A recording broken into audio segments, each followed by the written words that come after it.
At weiwat's The W Files, we explore the kind of mysteries that make you pause mid-thought and mutter, Wait, what? It's about those forgotten threads of history, the curious overlaps of science and secrecy, and the stories that refuse to fade into clarity. Today, we're diving headfirst into the morally complex and conspiracy-steeped tale of Operation Paperclip. This is where ambition collided with secrecy, where the relentless march of progress forced some of the hardest ethical questions of our time. Questions that still linger in the shadows. All right, buckle up because we're diving deep into Operation Paperclip, a story packed with moral dilemmas, Cold War urgency, and enough intrigue to fill a spy novel.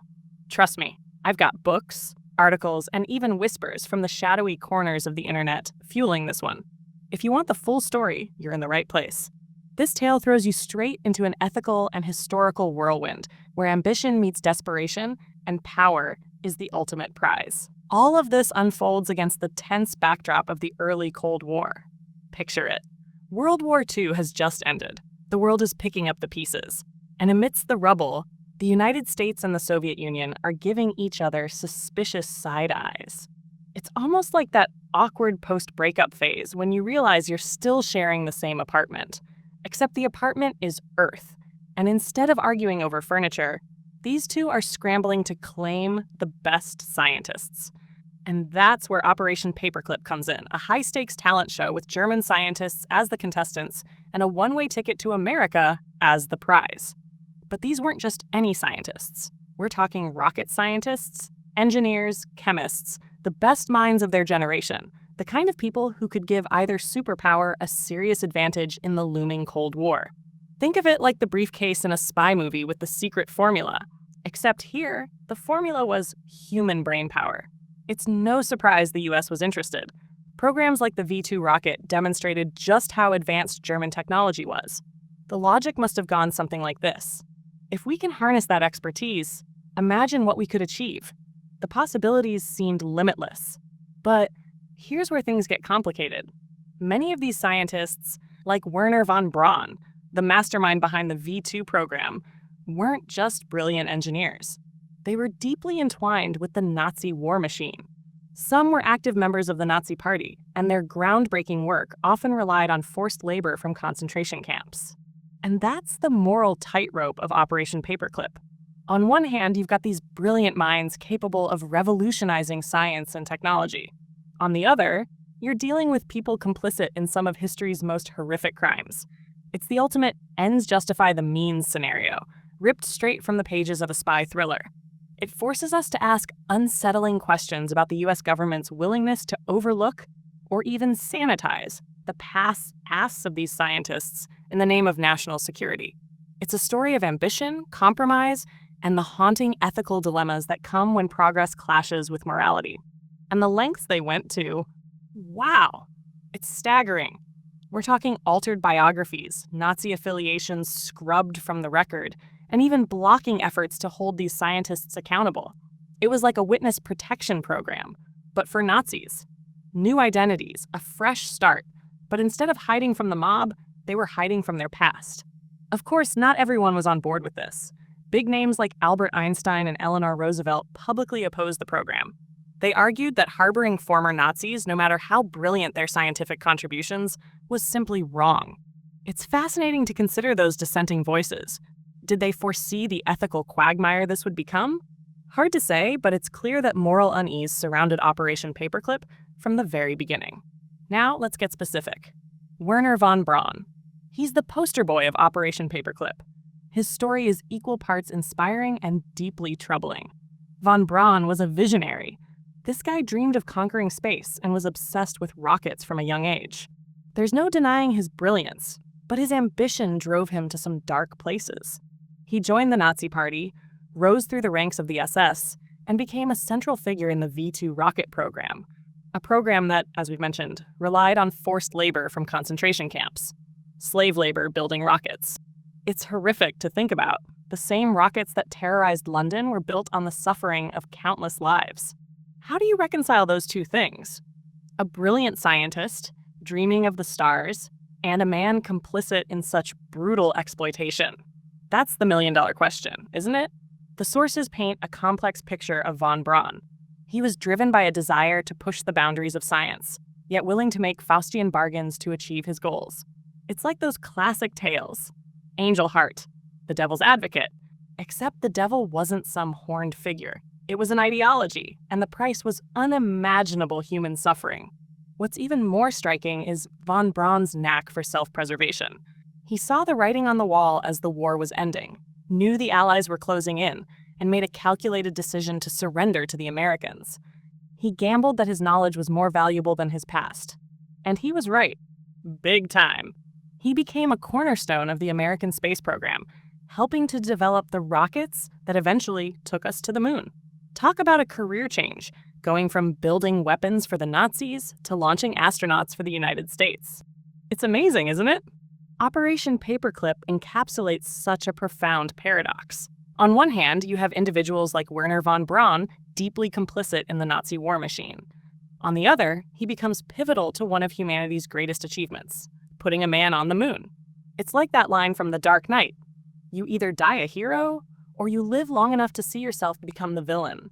Except in von Braun's case, it feels like he managed to do both. And his story? It's just the beginning.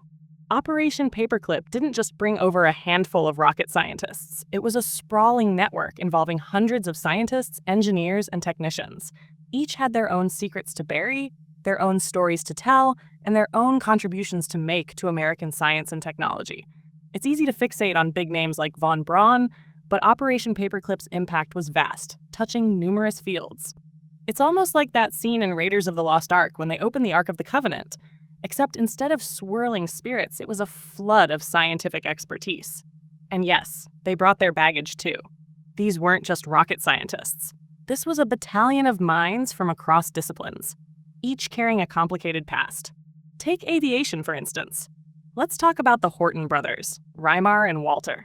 These pioneers were obsessed with pushing the boundaries of aircraft design, particularly the concept of the flying wing. Their work was revolutionary for the time, but like many paperclip recruits, their contributions to science were intertwined with the dark realities of war. Their factories relied on forced labor, and their designs were created with military purposes in mind. Yet, here they were, brought to the US, given the chance to continue their work, this time for a new cause, a different side. It's a stark reminder of how war casts a long shadow, and how technologies born out of conflict can find new life in peacetime. Their innovations had a lasting impact on American aviation. Some experts even suggest their flying wing designs influenced the development of the B-2 stealth bomber. Think about that for a second. Technology with roots in Nazi Germany playing a role in modern American military might. It's a strange twist, isn't it? Conflict breeds innovation, but that innovation carries with it the weight of its origins. It's wild, isn't it? Operation Paperclip really blurs the lines between good and evil, progress and destruction, especially in the chaos of war. It's a stark reminder of the moral complexities historians and ethicists still wrestle with when they examine this program. So we've got rocket scientists, aircraft designers, what else? Well, the story doesn't stop there. The records also mention medical researchers, and that's where things get truly ethically dicey. Bringing over individuals who were involved in the horrific experiments of concentration camps. It was, understandably, highly controversial. Imagine the debates within the US government at the time. It must have been a constant tug of war between the desire for groundbreaking scientific knowledge and the moral imperative to uphold basic principles of humanity. It's like that moment in Jurassic Park, when Jeff Goldblum warns about scientific hubris, how people become so preoccupied with whether they could do something, they don't stop to think if they should. And in the case of Operation Paperclip, the should was often overshadowed by Cold War pressures and the race to beat the Soviets. So what happened to these medical researchers? Many weren't held accountable. They were given new identities, their pasts erased, a kind of collective amnesia. It's chilling to think about, a willingness to bury the atrocities of the past in the name of progress. It brings to mind Orwell's line from 1984, "Who controls the past controls the future. Who controls the present controls the past." That quote feels uncomfortably relevant here. History, as they say, is often written by the victors, and even the noblest pursuits can be tainted by ethical compromises and hidden agendas. We're left with a grim picture. Scientists who helped build weapons of war, medical researchers who conducted unimaginable experiments, all absorbed into a system that prioritized progress over accountability. But is there anything positive to say about Operation Paperclip? That's where the complexity lies.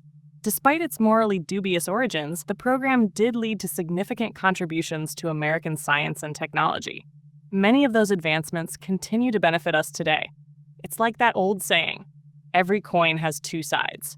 But in this case, the coin is undeniably tarnished. And maybe that's what makes Operation Paperclip so compelling.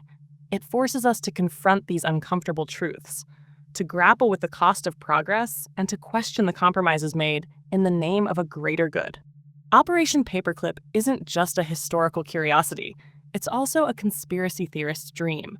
Secret government programs, former Nazis, a simmering global power struggle.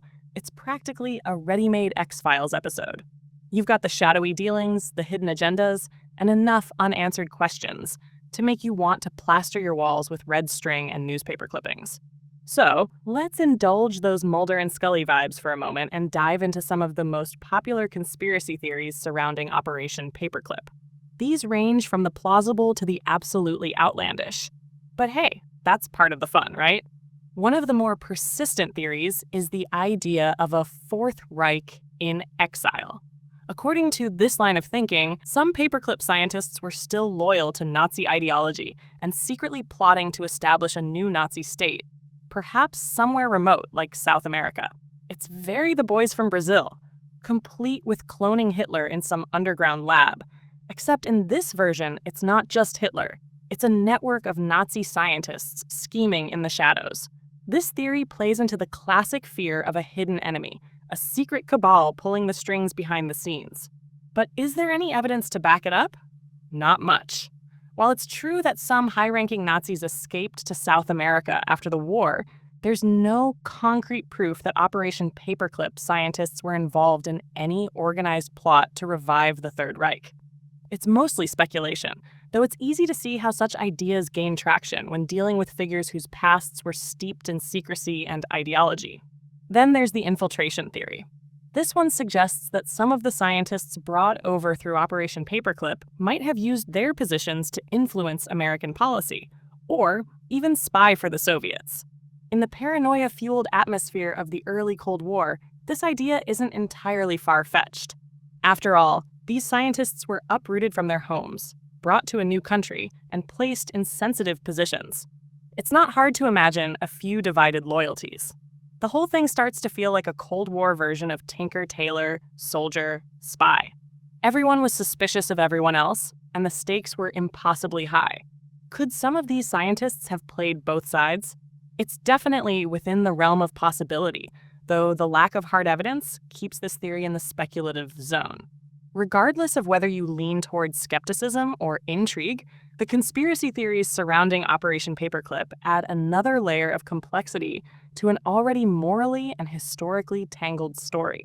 It's a reminder that even when the facts are unsettling, the unknown can be just as captivating.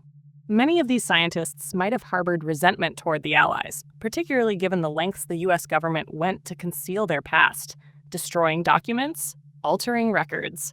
Honestly, it's like they were practically inviting conspiracy theories with all that secrecy. When you bury the truth, you leave plenty of room for speculation. So far, we've talked about potential Nazi scientists plotting a comeback and spies lurking in the shadows. But here's another theory that might take the cake.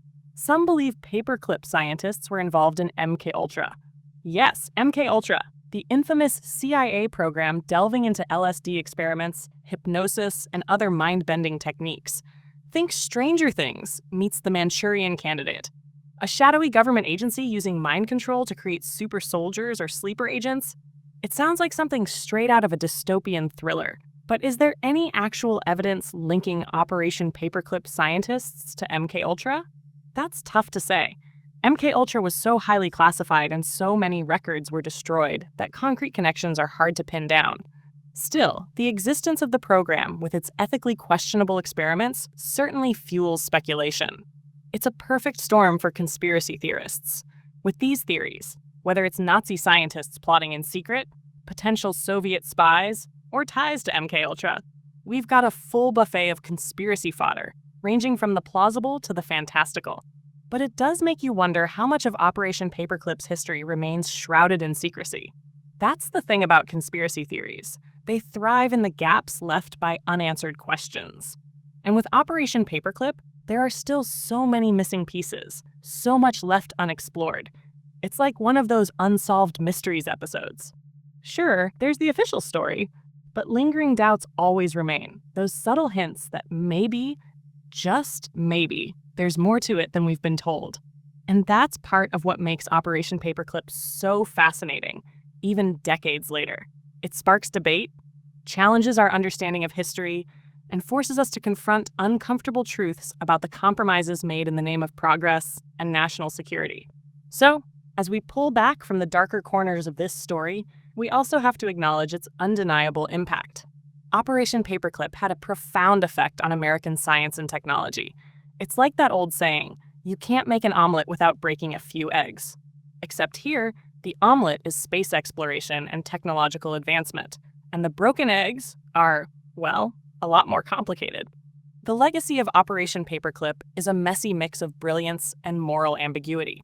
On one hand, you've got groundbreaking contributions to rocketry, aerospace, and even medicine. On the other, there's the undeniable reality that much of this knowledge was built on a foundation of unethical practices and human suffering. It's the classic science fiction dilemma come to life. When does the cost of progress become too high? And are we ever truly prepared to grapple with the consequences of the choices made in its pursuit? If you could develop a life-saving drug using data from a horrific experiment, would you do it? That's the kind of question that doesn't come with easy answers. And in the case of Operation Paperclip, it's a question that continues to haunt historians, ethicists, and scientists alike. How do we reconcile the groundbreaking scientific achievements it produced with the moral compromises it required?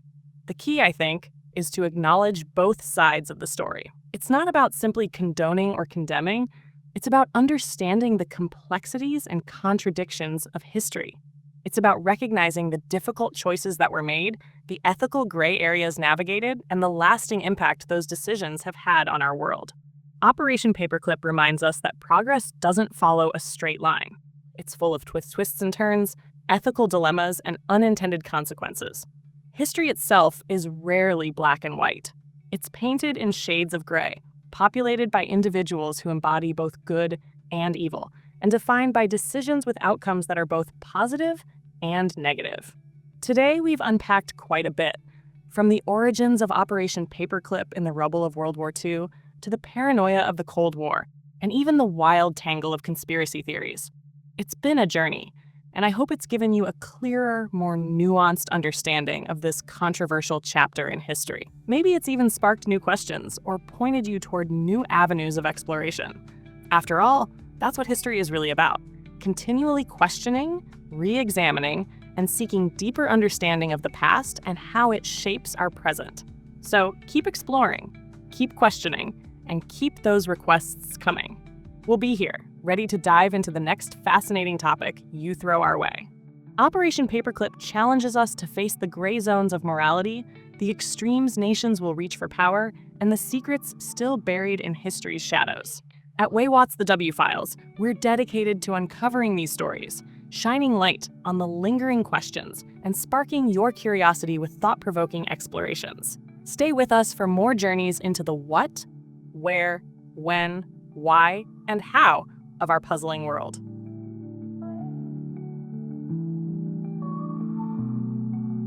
Wait, what? Wait, what?